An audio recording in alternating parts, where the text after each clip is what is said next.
I was selling spiritual sky incense, and I did a traveling route in Northern California. And I would stay sometimes at the house of Krishnadas, who was one of Prabhupada's first disciples from San Francisco. And Krishnadas had come back from Europe, and he had married a Swedish devotee, I think, and he had some children. And now he had resumed his jewelry business. And he was very gentle, very nice, and so we were friends. And I would stay at his house, but he had become more inclined towards Christianity than Krishna consciousness at this time. So we would have some discussions about that in the evenings. And sometimes, you know, he would, there would be some debate, some disagreement about Christianity. And anyway, later on, not too long from that time, he ended up on a morning walk with Srila Prabhupada in San Francisco. And he told Srila Prabhupada that one of his disciples had said that the Christians were nonsense. And Prabhupada said, "Who is that? Who said that?" And Krishnadas said my name. And then Prabhupada, the discussion changed, and they continued on the morning walk. And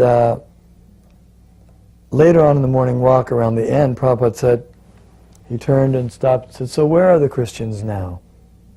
It was around 6 in the morning. And Krishnadas said, "Well, Prabhupada, I guess they're sleeping."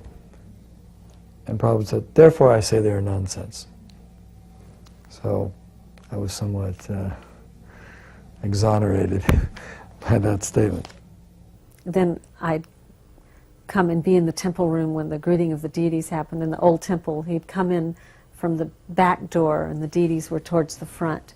And we'd all go, "Prabhupada Jai!" And one time he was coming in the door, and I was yelling, "Prabhupada Jai!" He turned around and looked at me, raised his eyebrow, like, "What?" I didn't have anything to say. I was just yelling like a cheerleader at a football game, you know. So I didn't have anything to say, so I just paid my obeisances, you know. But after that, I realized he was a person. Before that, it was just kind of, he wasn't real to me. And then he looked at me, waiting for me to speak, and I was flabbergasted. I didn't have anything to say. And I pretty much didn't say anything to him the entire time, but I listened. Once a professor from the university in Aligarh offered Srila Prabhupada a set of Bhagavatams which included the commentaries of all the different acharyas. So I was requested to go and pick the books up from Aligarh. So I went there in the temple car, and it's about a 3-hour journey from Vrindavan. And when I got there, that professor showed me those books, and they were in 2 piles on the floor. One pile was cantos 1 to 9 plus 11 and 12, and the other pile was 10th canto, which contained about 11 commentaries. So I was about to take the books, and the professor said, "I would like to become a life member in exchange for these books." So I wasn't sure what to do, but I thought, I've come all this way and Prabhupada needs these books, so I'd better take them somehow or other. I said that I'm sure you'll be able to become a life member, but I'll have to ask Srila Prabhupada. In the meantime, I'll take the books back to him. So when I brought the books back, Prabhupada examined them, and he was pleased. He said, "These are suitable." Then I told him that that man wanted to become a life member, and Prabhupada said, "These books are worth 1,000 rupees. Tell him to pay the balance, and he can become a life member." So that time, life membership was 2,222 rupees. But when that man was informed, he didn't want to pay. He wanted to take the books back, but actually Prabhupada never gave the books back. And I think that matter was only settled many, many years after Srila Prabhupada's departure. But Prabhupada used those books for translating the Srimad Bhagavatam and writing his commentaries. We had told him that we were having more classes for the bhaktas, and he said, "It's a good idea to have more classes for the bhaktas." but they should not go beyond the jurisdiction of our books. So that's been a guiding principle for our Bhakti programs, is that we just teach from Prabhupada's books. He also mentioned about theater. He said theater based on Bhagavatam topics was a very nice way to present Krishna consciousness to the people in general. So that could be employed.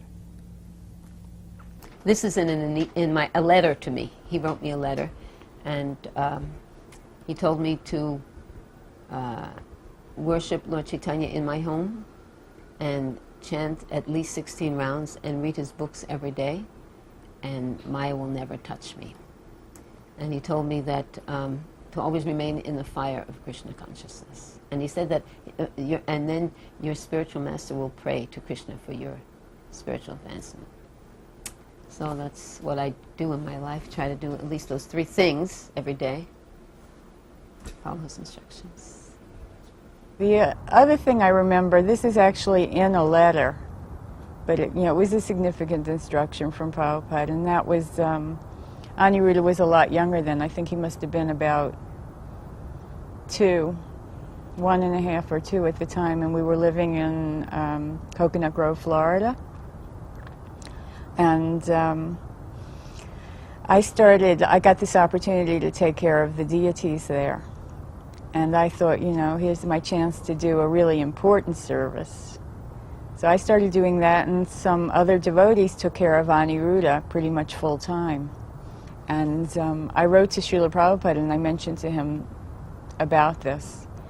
And I had quite a chastisement about that through the mail. He said that it was very important, that these taking care of the children was just as important as doing deity worship. One service was not more important than the other. And he said these children aren't ordinary children, they are Vaikuntha children. They have been sent by Krishna himself.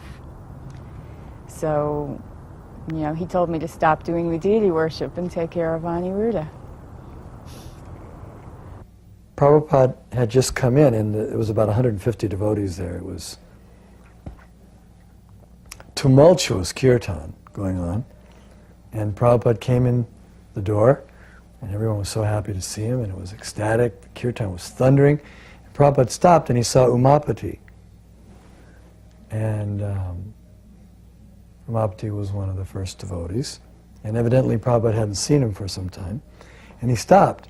And he began speaking with Umapati, and the kirtan died down or stopped, I forget, but it must have stopped because we could hear what he was saying. So Prabhupada said to Umapati, "Oh, it's very nice to see you. So you're here now?" And Umapati said, "Yes." And he said, "So what are you doing?" And he said, "Oh, I have a job. I'm doing some computer work, and I live outside." And Prabhupada said, "Oh, that's very nice." He said, "So are you giving 50%? And Umapati said, "Well, Srila Prabhupada,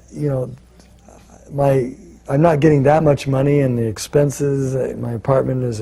Prabhupada said, "You must give 50%, no matter how much or how little you earned." And then he walked off.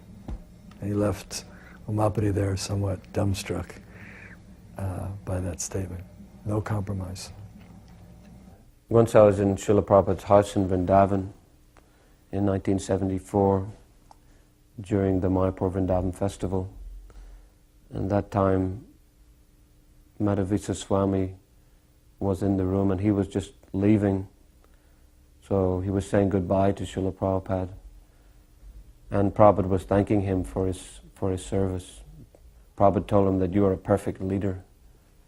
And he said, "I'm just trying to follow you, Srila Prabhupada." So Prabhupada replied, "Of course," he said, "without following properly, you can never become a perfect leader."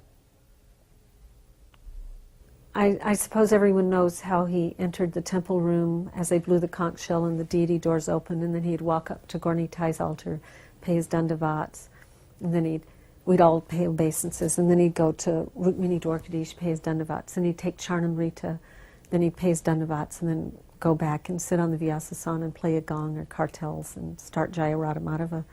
And one time, they gave him Charnamrita, and they used to fill his hand up. They had like a ladle. They'd pour a whole ladle of Charnamrita in his hand, his right hand, of course. And one time he took the Charnamrita and he says, "This is so nice, I would like to have some more." So I was expecting that he'd put his hand out and he'd get some more.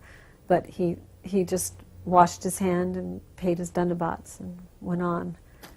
You know, and Hari, my husband, said one time, well, maybe he was showing the example how we only use everything for Krishna's service, not for our own pleasure. So it tasted so good, he said, "I'd like some more," but then he just paid obeisances.